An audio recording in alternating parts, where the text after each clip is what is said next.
وأصحابه أجمعين. اللهم يا عليم علمنا من علمك ما ترضى به عنا ولا تؤاخذنا بما تعلمه منا. يا عليم خلقنا بخلق العلم وحققنا بحقائق العلم. رب اشرح لنا صدورنا ويسر لنا أمورنا واحلل عقدة من ألسنتنا يفقه أقوالنا والحمد لله رب العالمين. أعوذ بالله من الشيطان الرجيم. بسم الله الرحمن الرحيم. السلام عليكم ورحمة الله تعالى وبركاته. الحمد لله والصلاة والسلام على رسول الله وعلى آله وصحبه ومن والاه. أشهد أن لا إله إلا الله وأشهد أن محمدا عبده ورسوله. قال رب اشرح لي صدري ويسر لي أمري واحلل عقدة من لساني يفقهوا قولي. أما بعد. Yang berusaha pengurusi masjid beserta dengan ahli jawatan kuasanya, sahabul fadilah, tuan-tuan imam, tuan-tuan haji, puan-puan hajah, tuan-tuan, puan-puan, hadirin, hadirat yang dirahmati Allah Subhanahu wa taala sekalian. Alhamdulillah tuan-tuan dan puan-puan, sama-sama kita panjatkan kesyukuran kehadiran Allah Subhanahu wa taala kerana masih lagi diberikan kesempatan dan ruang serta peluang yang baik untuk terus hidup sampai ke malam ini. Tuan-tuan, dapat kita solat maghrib secara berjamaah. Mudah-mudahan kita semua diampuni dosa dan kesalahan, diberikan kekuatan untuk terus beramal, dan asbab kita datang ke majlis ilmu ni menjadi sebab Allah Ta'ala merahmati kehidupan dunia akhirat kita, insya-Allah, mudah-mudahan. Allahumma amin. Jadi kita sambung kembali kuliah tafsir kita, tuan-tuan, insya-Allah.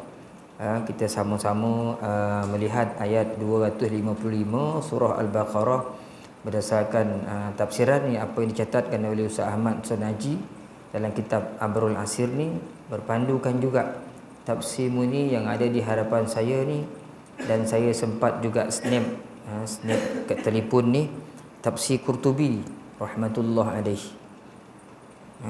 Berdasarkan tafsir Qurtubi yang saya sempat tengok petang tadi, kita sama-sama bincangkan ayat ini, tuan-tuan, insya-Allah. Allah Ta'ala berfirman dalam ayat yang ke-255 surah Al-Baqarah, A'udzu billahi minasy syaithanir rajim. Bismillahirrahmanirrahim. Allahu la ilaha illa huwal hayyul qayyum. La ta'khudhuhu sinatun wa la nawm. Lahu ma fis samawati wa ma fil ard. Man dhal ladzi yashfa'u 'indahu illa bi'idhnihi. Ya'lamu ma bayna aydihim wa ma khalfahum wa la yuhituna bi syai'in min 'ilmihi illa bima syaa. Wasi'a kursiyyuhu as-samawati wal ard wa la ya'uduhu hifdhuhuma wa huwal 'aliyyul 'azim. La ikraha fid din. Qad tabayyana ar-rushdu minal ghayy. فمن يكفر بالطاغوت ويؤمن بالله فقد استمسك بالعروة الوثقى لا انفصام لها والله سميع عليم. صدق الله العظيم.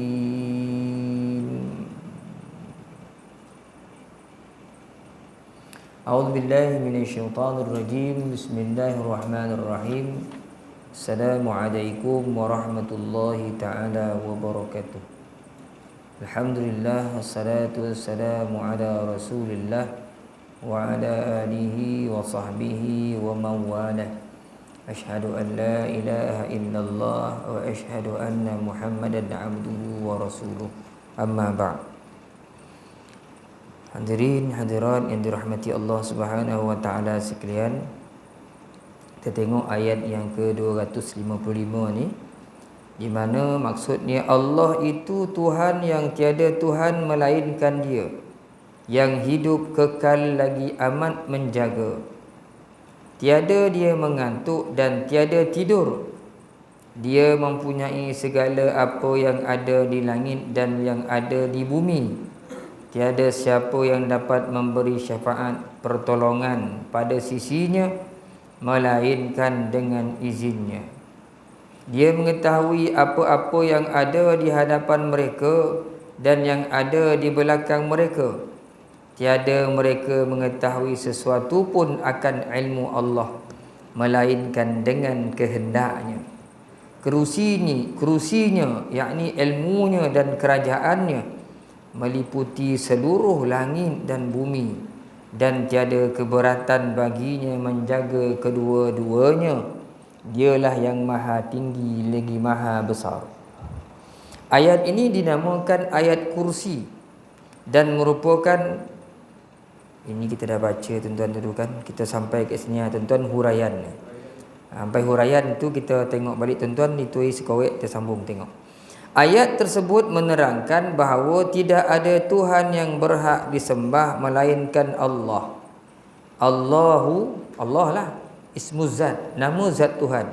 La ilaha illahu, tiada Tuhan melainkan Dia. Kemudian hu tu Allah, tak ada Tuhan melainkan Allah. Sifat Allah tu Al-Hayyul Qayyum. Kita tengok sifat yang pertama. Sifat Tuhan Allah yang tidak ada Tuhan melainkan Dia tu, sifat Allah ni satu, Dia Al-Hayyu. Dia artinya Al-Hayyu bersifat hidup, yakni kekal selama-lamanya, tidak akan mati ataupun binasa. Kita tengok Al-Hayyu dulu. Jadi Al-Hayyu tu maksudnya Tuhan itu adalah Dia hidup. Hidup. Dia tidak, hidupnya Allah Ta'ala itu tidak dimulakan oleh tiada dan tidak disudahi oleh tiada, kerana Dia sedia ada. Seperti manusia, dia bermula dengan tiada, disudahi oleh tiada. Dia tak ada, itu tak ada. Ada juga makhluk Tuhan yang dia dimulai oleh tiada, tetapi kemudian dia kekal. Tapi dia dimulai. Tuhan ni dia tidak dimulai dan tidak disudahi. Seperti roh, dia dimulai oleh Allah daripada tiada kepada ada, kemudian dia kekal hidup, dikekalkan oleh Allah selepas hari akhirat. Kan? Itu roh.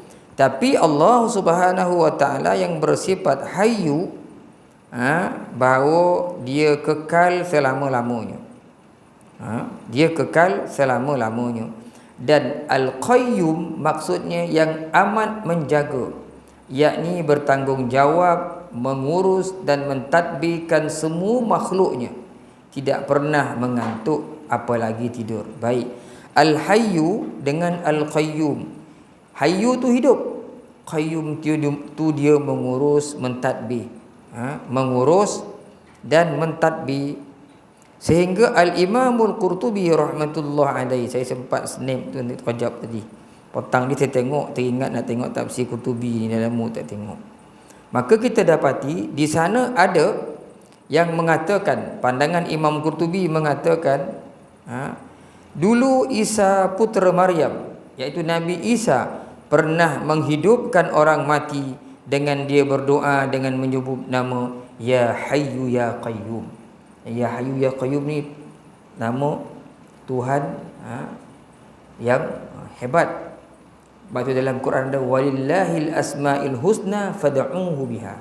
Bagi Allah Ta'ala tu ada nama-nama yang baik, fad'uhu biha. Hendaklah engkau berdoa dengannya. Maknanya kita berdoa dengan menyebut nama Allah. Berdoa dengan menyebut nama Allah Subhanahu wa Ta'ala. Kemudian ada juga pendapat yang mengatakan, dulu, ini kisah yang Imam Qurtubi bawa, Asif bin Barkhiyah Asif bin Barkhiyah ni orang alim yang hidup di zaman Nabi Sulaiman alaihi salam, dan dialah yang bertanding dengan jin untuk siapa lebih pantas bawa singgasana Balqis. Kan ketika Nabi Allah Sulaiman tanya siapa boleh bawa singgasana Balqis, sebelum dia sampai sini singgasana tu dah ada. Kan wa qala ifritum minal jinni ana atika bihi qabla an taqama min maqamik. Jin kata aku Nabi Sulaiman, sebelum datang pemasyuri itu, aku boleh bawa singgasana tempat duduk itu, kau bangun sebelum kau duduk balik dah ada. Tapi wa qala allazina utul ilma, ada orang lain pula lebih laju lagi, orang yang diberikan ilmu, dia kata boleh tarfata'ain, hanya dengan sekelip mata. Macam tu dah ada. Ada. Jin tadi bangun, duduk, dia sekelip mata. Nama orang tu yang alim tu nama dia Asif bin Barkhiyah. Dia yang bawa singgasana tu ke hadapan Nabi Sulaiman. Dan Imam Qurtubi bawa pandangan di sini mengatakan bahawasanya ulama dulu mengatakan Asif bin Barkhiyah ini dia bawa singgasana itu, dia berdoa dengan menggunakan nama Allah, Ya Hayyu Ya Qayyum. Ya Hayyu Ya Qayyum ni orang Melayu kata bisa. Nah doa Ya Hayyu Ya Qayyum, terdesak Ya Hayyu Ya Qayyum ni dulu. Ada juga pendapat yang mengatakan bahawasanya kaum Bani Israel dulu dia pernah bertanya kepada Nabi Musa alaihi salam tentang Asma'ullahul A'zam, nama-nama Tuhan yang Maha Besar ni. Nama mana yang hebat-hebat? Nabi Musa jawab, Ya Hayyu Ya Qayyum. Nah kita Ya Hayyu Ya Qayyum ni. Dan ada yang mengatakan waqila bahawasanya orang-orang yang dahulunya, bila orang-orang dulu dia berlayar di lautan yang dalam, kemudian dipukul ombak, dan mereka hampir-hampir tenggelam, mereka khawatir akan tenggelam dalam laut tu, mati tak berkubur kat tanah, mati dalam laut, maka mereka akan menyebut nama Allah dengan berdoa, Ya Hayyu Ya Qayyum, wahai yang hidup, wahai yang menguruskan segala-galanya. Jadi kita tuan-tuan boleh ambil berkat daripada nama Allah Subhanahu Wa Taala yang hebat ini, Ya Hayyu Ya Qayyum, berdoa dengan sesuai dengan ayat yang saya bacakan tadi. Bagi Allah walillahi asmaul husna, ada nama-nama yang hebat, fad'uhu biha. Allah Taala suruh kita berdoa dengan menyebut menggunakan namanya. Itu disebut oleh Al-Imamul Qurtubi rahmatullah dalam Al-Jami' di Ahkamil Quran ini, dalam tafsir dia.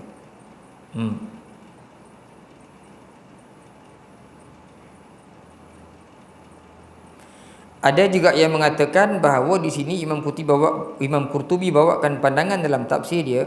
Kata dia, Allah Subhanahu Wa Taala menamakan dirinya dengan Hayyun kerana dialah yang hidup, yang mengatur segala perkara dan menentukan segala sesuatu. Dia hidup, tak ada mula, tak ada sudah. Jadi dialah atur semua-semua. Jadi Hayyun itu maksud dia mengaturkan segala urusan atas muka bumi ini, semuanya dalam pengetahuan Tuhan. Hayyun tu di antaranya maksudnya itu. Sebab itu bila kita tengok dalam Quran, kita akan dapat melihat ayat wa indahu mafatihul ghaib la ya'lamuha illa hu wa ya'lamu ma fil barri wal bahr wa ma tasqutu min waraqatin illa ya'lamuha wa la habbatin fi dhulumatil ardi wa la ratbin wa la yabis illa fi kitabim mubin. Kan Allah Ta'ala sebut wa indahu mafatihul ghaib, Allah Ta'ala itu mengetahui tentang perkara-perkara yang ghaib. La ya'lamuha illahu, tak ada yang mengetahui melainkan dia. Wa ya'lamu ma fil barri wal bahr, dia mengetahui apa yang berada di laut, apa yang berlaku di bumi. Wa ma tasqutu min waraqatin illa ya'lamuha, hatta tak ada selai daun pun yang jatuh ke tanah tu melainkan dalam pengetahuannya, sebab dia uruskan segala-galanya. wala habbatin fi zulumatil ard, hatta biji benih yang duduk di malam yang gelap, dalam gelap gulita sebesar mana pun biji benih itu dalam pengetahuan Tuhan. Dia mengurus segala-galanya. Wala ratbin wala yabisin, tak ada bono yang basah, tak ada bono yang kering, semuanya dalam pengetahuan Allah Ta'ala. Jadi Imam Qutubi kata kat sini, dia bawanya Allah Ta'ala namakan dirinya dengan Hayyun kerana dialah yang mengatur segala perkara yang berlaku dan menentukan segala-galanya. Kan itu maksud Hayyun. Dan Al-Hayyu ini juga maknanya, kata Imam Qatadah, artinya Hayyun tidak mati-mati, dia tak mati. Jadi Hayyun itu tidak mati. Okey. Itu Hayyun. Adapun Qayyum maksudnya yang mengawasi, mengurusi setiap jiwa. Yang terjemahkan, yang mengawasi apa yang diperbuat oleh setiap jiwa. Tuhan Qayyum tu maksud yang mengawasi apa yang diperbuat oleh setiap jiwa. Ada manusia, apa yang dia buat semuanya diawasi oleh Allah Subhanahu wa ta'ala. Itu makna Qayyum katanya. Dan Imam Baihaqi rahmatullah alaih menyebutkan bahawasanya dia pernah membaca tafsir Uyun, tafsir karya Ismail Dharir, katanya bahawa erti Qayyum ni pun juga artinya tidak tidur-tidur. Dia tidak tidur-tidur. Qayyum mengurus, mentadbirkan segala-galanya, tak pernah berehat Allah Ta'ala ni. Tak pernah berehat. Itu makna Qayyum. Kemudian seterusnya, la ta'khudhuhu sinatun wala naum, tidak pernah mengantuk dan tidak pernah tidur. Allah Ta'ala itu sifat dia, dia tak pernah mengantuk dan dia tak pernah tidur. Seperti manusia. Seperti manusia, kalau Allah Ta'ala tidur, nescayalah dunia ni akan musnah. Nescaya dunia ni akan musnah. Malam tadi tu kita ada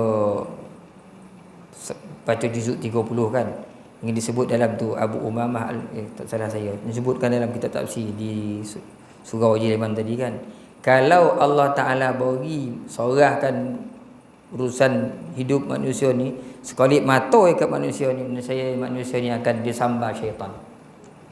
Jadi Tuhan pelihara kita sungguh-sungguh. Dia tidak pernah tidur, mengantuk pun tak. Kerana mengantuk ini, dia disebut di sini, mengantuk itu melupakan ingatan, dan tidur itu menghilangkan kesedaran akal dan hati, menghilangkan tenaga, kekuatan dan kekuasaan yang bererti mati. Maka orang yang tidur serupalah dengan orang yang mati. Ada orang tanya saya, Ustaz, dalam syurga orang tidur tak? Imam Qutubi jawab, dalam syurga orang tak tidur. Sebab apa tak tidur? Sebab tidur tu manusia mati. Berapa perlu tidur? Tidur ni kerehatan sebentar untuk menghilangkan lelah. Itu perlunya tidur. Sebab itu Tuhan Allah Ta'ala buat tidur sesuai dengan keperluan manusia. Tidur ni hilang lelah kita, bangunlah kita segar balik. Sebab apa kita perlu tidur? Sebab kita hari siang kita bekerja, mengeluarkan tenaga, makai tenaga, guna tenaga, kita latih. So kita perlu charge balik kekuatan kita. Allah Ta'ala jadikan tidur sebagai kerehatan.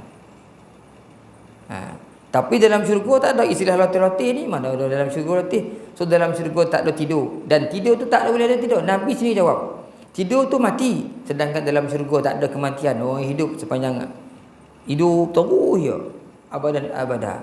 So tak ada tidur-tidur. Tak ada tidur dalam syurga. Ada dijawab oleh Imam Qutubi dalam tafsir dia.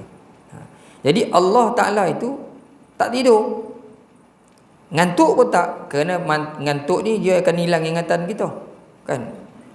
Lupa je dia ngantuk ni. Kalau tidur matilah sudah. Maka Allah Ta'ala tidak ada sifat tidur mengantuk ni. Yang ada tu kat kita. Kita ya mengantuk. Pantang ya tak pantang gabah kan tidur lah. Ada jenis orang senang tidur, ada jenis orang payah nak tidur. Kalau susah nak tidur tu, itu penyakit tuan-tuan. Saya jumpa makcik saya mengajar di Alur Gajah Melaka tu, sampai sekarang dia tak boleh tidur malam. Tidur masa siang. Itu pun malam tu puih dah, Ustaz tolong tawar-tawar air untuk tawar. Apa ni makcik? Saya ada satu penyakit pelik apa dia. Saya tak boleh tidur malam. Tak pernah, tak tidur langsung. Habis makcik buat apa? Saya mengarang-arang orang tu buat teh, minum, kadang saya tengok Quran, saya baca-baca kitab. Saya seorang tinggal, suami saya tidur dah. Tak pernah cuba, saya dah cuba Ustaz. Tak mahu tidur. Tak mahu dia tidur. Bila makcik tidur? Tidur kan dah pagi sikit dah ngomel-ngomel tu. Itu pun tidur sejam sekejap tu dah pek tidur okey tu. Tu jaga balik je. Tak sakit, tak sakit. Tuan dah tarik nikmat tidur Botol siang sejam tidur. Petang tak ngantuk, tak reti. Saya tidur tu betul kat dapur saya masak-masak pagi tu. Masak-masak minum pagi untuk suami tu. Kat dalam pukul 10 dah mula mata tu ngantuk dia. Tu pun sekejap Ustaz. Kesoleh tidur tak mau tidur. Kau macam tu cik tak pek saya tawar dah. Air ni tawar macam mana tak mau ni dah. Sah. Sampai sekarang tak tidur cik tu. Itu kes lain lah. Kita jangan buat sandar aja kan. Tidur kita. Dan dari peluang kita ni, kalau tidur ni senang. Letup bom sebelah pun kalau saya nak tidur, saya tidur juga. Tapi Tuhan Allah Ta'ala tidak ada. Ngantuk pun tak, tidur pun tak. Ngantuk pun tak, tidur pun tak. Okey.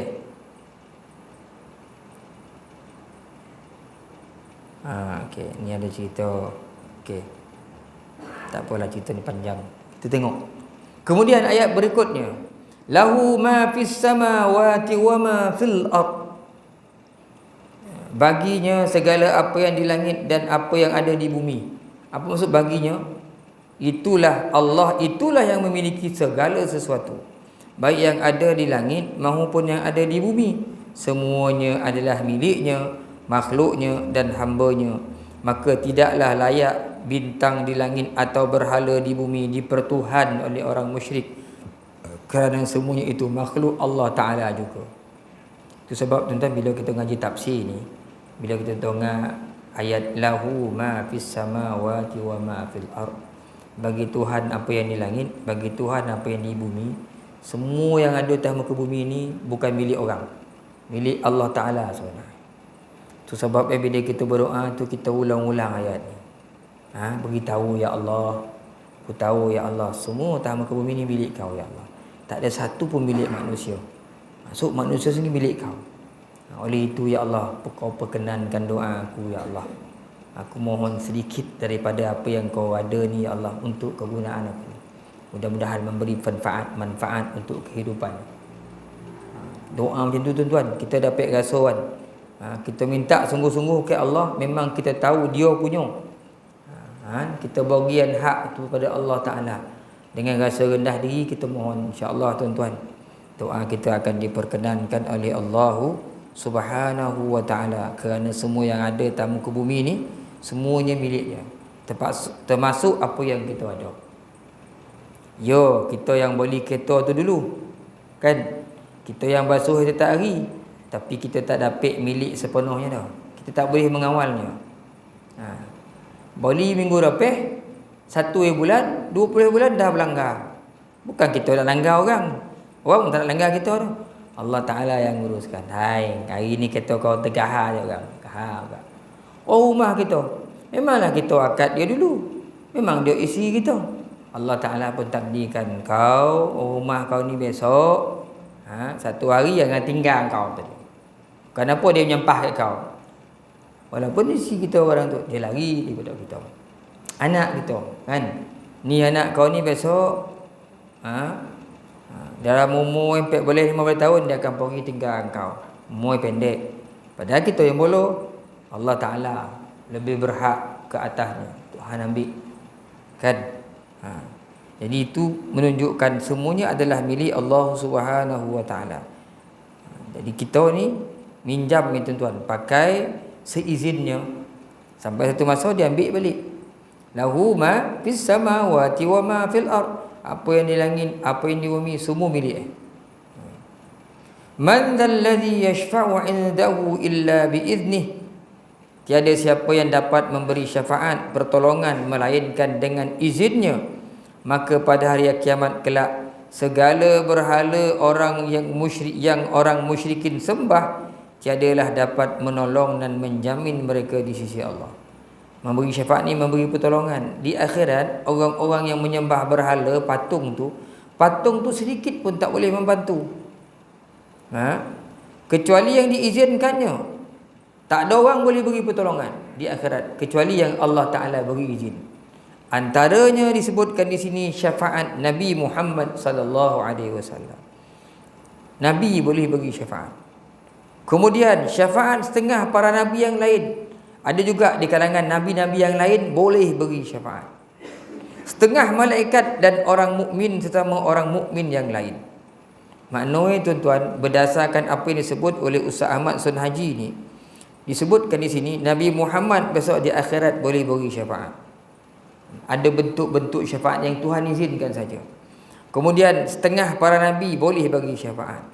Malaikat boleh bagi syafaat, pertolongan kepada manusia, termasuk orang-orang yang beriman. Jadi orang beriman pun boleh bagi syafaat pada orang yang lain. Jadi bila saya tengok ni, saya tengok, ramai yang boleh bagi syafaat ni. Saya merujuk terus tadi dalam tafsir Qurtubi, Al-Jami' li Ahkamil Quran. Maka saya melihat di sini Imam Al-Qurtubi rahmatullah alaih menceritakan panjang lebar tentang orang-orang yang dapat memberi syafaat di akhirat nanti.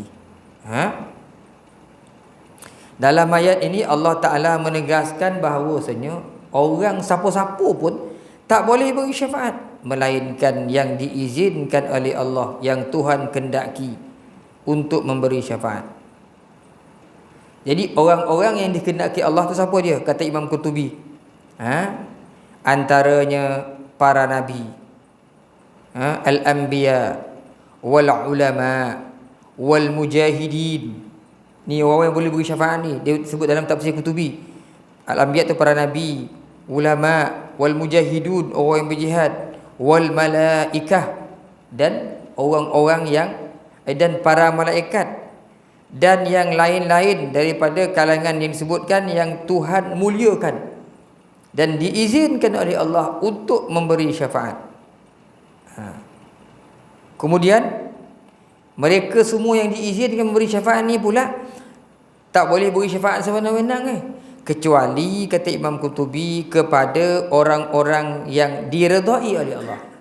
Malaikat boleh beri syafaat, Nabi Muhammad boleh beri syafaat, anbiya nabi boleh beri syafaat, ulama boleh beri syafaat, orang mukmin boleh beri pertolongan, tapi dia tak boleh beri sewenang-wenang beri pertolongan. Dia hanya boleh beri pertolongan kepada orang-orang yang diizinkan oleh Allah.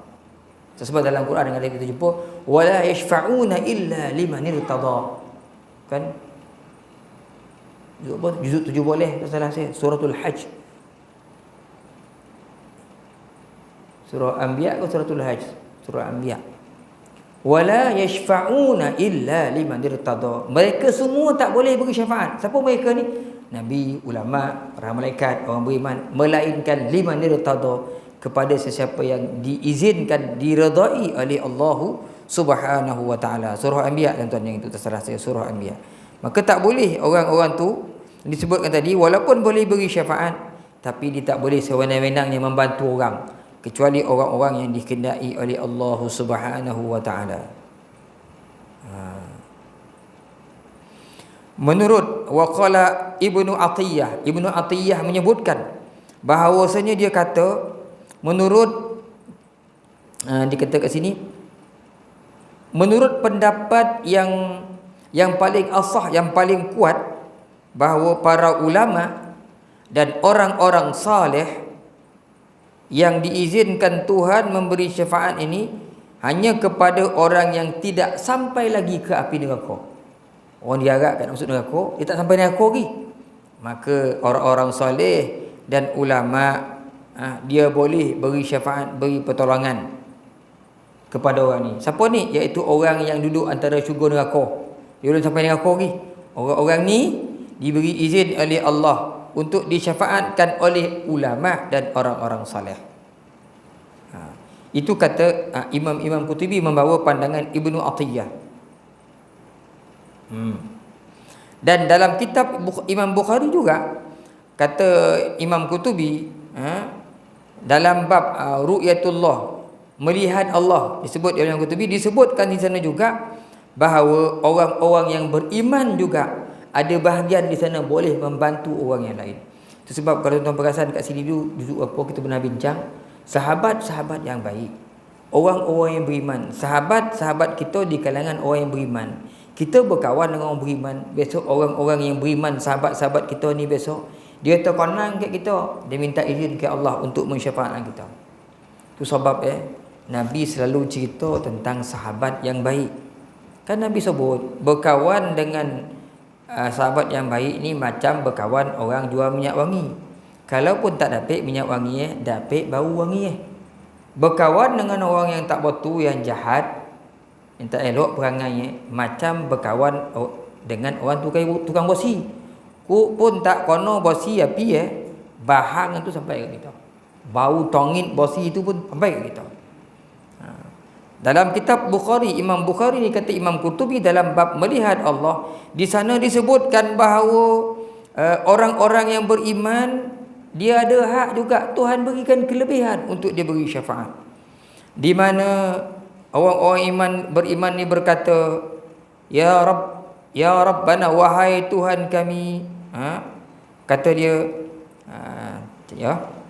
wahai Tuhan kami, sesungguhnya saudara-saudara kami itu dulu solat bersama kami, poso bersama kami, Allah. Ya Allah, dulu sama dia poso dengan saya, ya Allah, sama dia sembahyang dengan saya.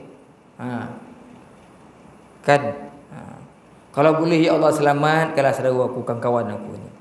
Ini salah satu dari bentuk syafaat yang disebutkan oleh Al-Imam Bukhari, itu syafaat seorang mukmin kepada mukmin yang lain. Sebab tu kita kena berkawan dengan orang yang baik-baik. So dia tinggal duduk-duduk, ada dulu kawan macam ni, mana dia baik, dia akan minta pada Allah Ta'ala. Begitu juga antara orang-orang yang beriman, ada juga syafaat Tuhan beri, syafaat anak-anak yang kecil, anak-anak kecil yang mati kecil, dia ni dapat beri syafaat. Tapi biasanya dia hanya beri syafaat kepada orang-orang yang dia kenal, anak-anak kecil ni. Itu sebab orang kalau meninggal anak masa kecil, anak tu kecil dah meninggal, jangan sedih-sedih benar. Jangan sampai kita sampai macam tak redha dengan Tuhan. Nanya Allah Ta'ala nak beri kelebihan pada kita. Anak ni besok akan memberi syafaat kepada mak ayah, beri syafaat kepada mak ayah dia. Jadi syafaat anak-anak yang kecil ni, dia hanya kepada orang-orang yang dikenalinya. Sedangkan para nabi pula, bila dia beri syafaat dia kepada semua orang, pada umat dia, besar syafaat Nabi. Sebab tu dikata syafaat Nabi syafaat besar. Termasuk juga orang-orang yang dah sudah berada dalam api neraka pun Imam Nabi Muhammad SAW boleh keluarkan. Tadi Ibnu Atiyah kata orang beriman, orang soleh, dia boleh beri syafaat pada orang yang belum sampai neraka. Nabi Muhammad, orang dah masuk neraka pun boleh dikeluarkan oleh Rasulullah sallallahu alaihi wasallam. Termasuk juga nabi lain boleh keluar. Di kalangan umat-umat yang buat dosa, walaupun bukan ahli kerabat kok budak kecil syafaat tadi kaum kerabat dia, tapi nabi dia akan keluarkan orang-orang yang boleh beri syafaat sampai begitu sekali, walaupun bukan kaum kerabatnya. Cuma kerana sama iman dia. Kemudian dijelaskan oleh Imam Qurtubi di sini bahawa Allah Ta'ala, kalau Tuhan yang penyayang memberi syafaat, dia saja boleh saja beri syafaat walaupun kepada pendosa, orang-orang yang tak boleh diberi syafaat oleh para nabi. Ada orang yang tak boleh beri syafaat oleh para nabi. Kalau Allah Ta'ala nak beri syafaat, nescaya boleh juga, kerana itu adalah hak Allah Subhanahu wa Ta'ala. Dan antara syafaat besar Nabi Muhammad sallallahu alaihi wasallam disebut oleh Imam Qurtubi ketika dia bahaskan ayat manzal ladzi ni, iaitu Nabi boleh menyegerakan hisab Ini adalah khusus milik Rasulullah. Itu sebab Imam Qurtubi pernah bahaskan, dan kalau kita baca juzuk 30 di sana, Nabi mohon supaya dipercepatkan hisab. Itu pun disebut setelah 60,000 tahun kita berdiri kat situ. 60,000 tahun berdiri tak tahu nak buat apa. Dia pun kat dua tapak kaki kita tu ya. Tu dah bosan. Ini penuh orang ni. Dalam keadaan ada yang panik, gelisah semua, tak ada arahan, nak pergi mana-mana tak tahu. Duduk berdiri gitu ya. Kalau bukan syafaat Nabi Muhammad sallallahu alaihi wasallam, lagi lamalah kita duduk kat mahsyar tu. Jadi Imam Qurtubi sebut di sini antara syafaat Nabi, syafaat khusus milik Nabi, iaitu menyegerakan hisab. Menyegerakan hisab, dihitung amalan segala manusia. Kan dihitung amalan segala manusia. Jadi tuan-tuan dan puan-puan, Nabi Muhammad sallallahu alaihi wasallam, para nabi yang lain, orang-orang yang beriman, para malaikat, orang saleh, ulama, ini ada bahagian-bahagian tertentu dia boleh beri syafaat berdasarkan apa disebut oleh Imam Qurtubi. Termasuklah sahabat-sahabat orang beriman. Sebab itu carilah sahabat-sahabat orang-orang yang beriman, supaya dia besok kita rapat-rapat dengan orang, ingat dekat kita, ya Allah, mana pergi syukur ni tak ada dekat sini. Dia kat bola sanun, kawan tu, ya Allah, dulu sama puasa, sama pergi semayang, sama dengan ceramah tu kan. Dia ada syafaat, selamatkanlah ya Allah, ya Tuhanku, kawan aku ni. Maka Allah Ta'ala kalau diizinkan, maka diizinkan untuk selamatkan. Ada satu hadis dibawa ni panjang lebar. Orang-orang yang beriman itu, dia berkata pada Allah, wahai Tuhan kami, mereka berpuasa bersama kami, semayang pun sama kami, pergi haji sama kami. Tak boleh kau ya Allah aku tolong orang ni. Maka dikatakan, keluarkanlah mereka dari neraka, siapa sahaja yang kamu kenal. Itu terjemahan macam itulah. Siapa yang kau kenal, kau keluar. Maka orang-orang yang beriman pun dakhala ilan nar, masuk dalam neraka. Dan mereka tidak dibakar oleh api neraka kerana mereka adalah ahli syurga. Lalu mereka pun keluarkan begitu banyak dalam hadis ni. Begitu banyak makhluk yang ada dalam tu. Ada di kalangannya telah terbakar, tapi terselamat bila adanya syafaat daripada orang-orang yang beriman. Kemudian berkata lagi orang yang beriman ni, wahai Tuhan kami, tak ada dah yang tinggal dah, yang kami kona ni tu dia. Kau perintah nanti keluar, kami keluar semua ya Allah. Allah Ta'ala berfirman, pergi balik tengok, siapa yang kau jumpa, yang kau tahu dalam hati itu ada walaupun sebesar duit dinaron, sebesar dinar, duit kebaikan, maksudnya kebaikan dia buat, kau keluar. Ini berdasarkan tafsir Qurtubi tuan. Maka orang beriman dia masuklah balik, maka dikeluarkan sebegitu banyak makhluk yang dalam hatinya ada walaupun sebesar dinar, shilling, kebaikan, sehingga disebut kepada Allah, wahai Tuhan kami dah keluar semua dah, tak ada cici tinggal dah. Katanya. Kemudian Allah Ta'ala berfirman lagi, kau cari lagi, kau ada tadi 1 wang dinar, kau masuk, kau tengok ada tak yang kebaikan 1/2 wang dinar, 1/2, kau ada kebaikan duit, kau keluar. Mereka pun masuk dan mengeluarkan lagi berdasarkan hari ini, mengikut perintah Allah Subhanahu Wa Ta'ala. Kemudian Allah Ta'ala kata, ada tak lagi? Dah habis keluar dari Allah. Kau pergi tengok lagi ramai-ramai manusia tu, ada tak yang dalam hati sebesar biji sawi pun, kocik, kebaikan dalam jiwa dia, kau keluar dia. Sehingga dikeluarkan.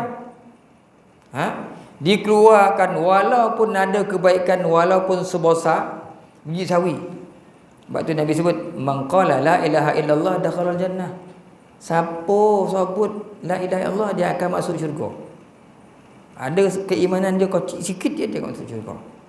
Sehingga Abu Sa'id radhiyallahu anhu berkata, kalau kamu semua tak percaya dengan hadis ni, yo kau Allah Ta'ala suruh masuk, keluar semua orang yang buat kebaikan.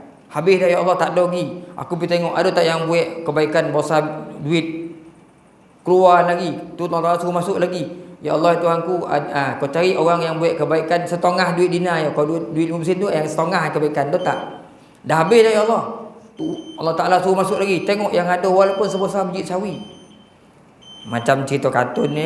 Abu Sa'id sebut, kalau kalian kamu semua tak percaya dengan hadis ni, kata Abu Sa'id,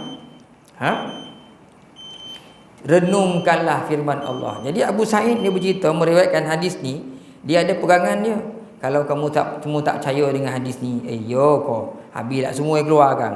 Kau tak percaya pun kata Abu Sa'id radhiyallahu anhu, kau bacalah, renungkan firman Allah yang berbunyi, innallaha la yadhlimu mithqala dzarrah wa in taku hasanatan yudha'ifha wa yu'ti min ladunhu ajran 'azima. Maksudnya apa? Sesungguhnya Allah tidak pernah menzalimi perbuatan yang baik itu walaupun mithqala dzarrah, sebesar zarrah. Kau ada kebaikan, Tuhan takkan pernah menzalimi dia.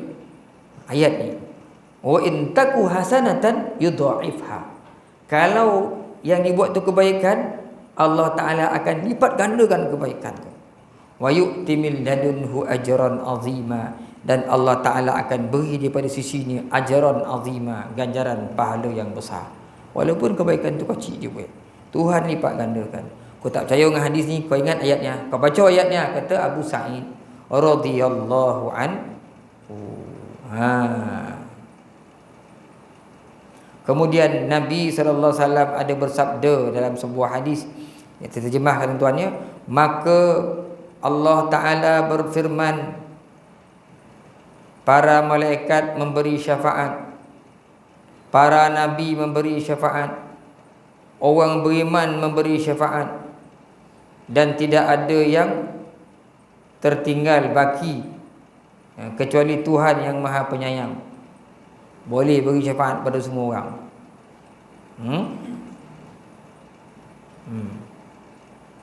Dan itu hadis Nabi Muhammad sallallahu alaihi wasallam nak beritahu orang-orang ni boleh memberi syafaat.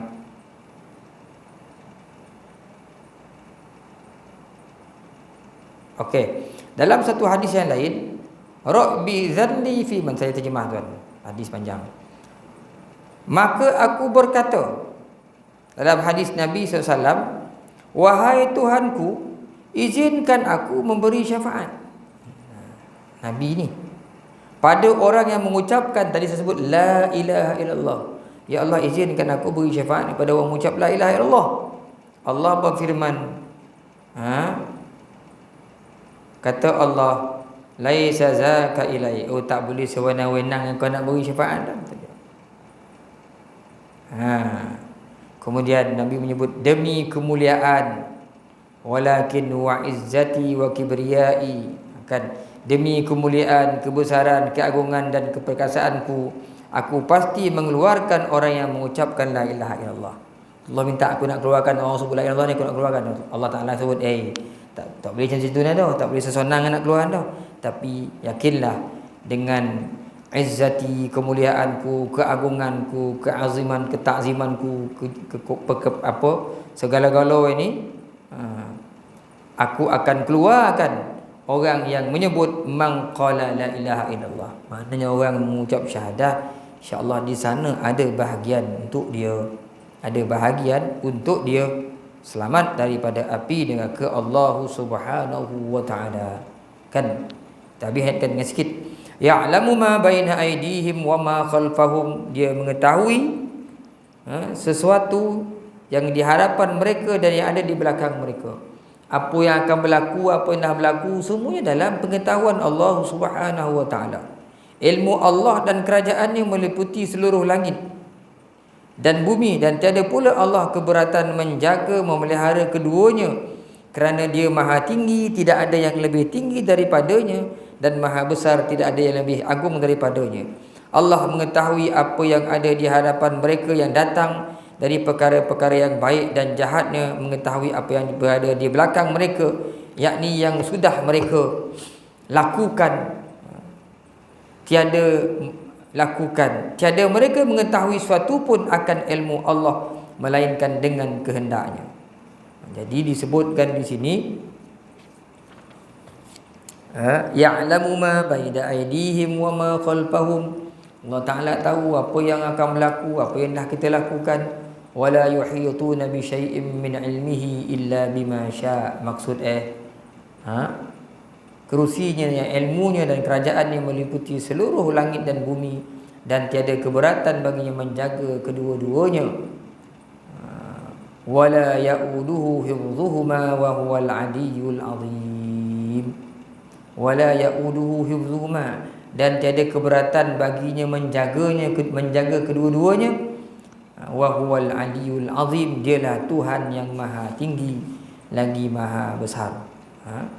Dialah Tuhan yang maha tinggi lagi maha besar. Allah Ta'ala tutup ayat tu dengan memuji dirinya. Aku ni, kata dia, maha tinggi, maha besar, maha agung. Sebab tuan-tuan, kalau kita nak tengok, kita baca saja detail, dan tafsiran oleh Imam Qurtubi ni cukup panjang. Beberapa muka surat ni saya tengok tadi, dia membahaskan ayat kursi ni cukup panjang. Berhari-hari kita nak mencerita orang ni. Cukuplah sekadar itu saya ambil yang penting-penting lah yang saya terbaca tadi, supaya kita dapat ambil manfaat daripadanya. Dapat ambil manfaat sedikit daripadanya. Saya ingat tuan-tuan, cukuplah sekadar itu. Untuk malam ini kita habis ayat kursi ni. Dan ada juga ayat hadis Nabi menyebutkan orang-orang yang istiqamah dalam membaca ayat kursi ni, maka dia ada habuan tertentu baginya. Sebab tu guru-guru kita dulu pesan, jangan tinggal ayat kursi ni. Paling tidak pun pagi baca sekali, petang baca sekali ayat kursi ni. Jangan tinggal-tinggal. Jangan tinggal-tinggal. Kemudian tuan-tuan, kita akan sambung insya-Allah pada masa akan datang ayat yang selanjutnya, iaitu ayat 256. La ikraha fid din, tiada paksaan dalam beragama. Sehingga tuan-tuan, cukuplah sekadar itu untuk malam ni. Mudah-mudahan ada kebaikannya pertemuan kita, dan mudah-mudahan apa yang kita dengar sikit banyak dapat memberikan kefahaman, dan yang mana kita boleh beramal, yang mana kita nak beramal dengannya, maka beramallah dengan segera, jangan ditangguh-tangguh, kerana syaitan takkan bagi masa kita untuk beramal. Aqulu qauli hadza, astaghfirullah li wa lakum. Assalamualaikum warahmatullahi taala wabarakatuh. Kita berhenti di sini tuan-tuan. 21, 22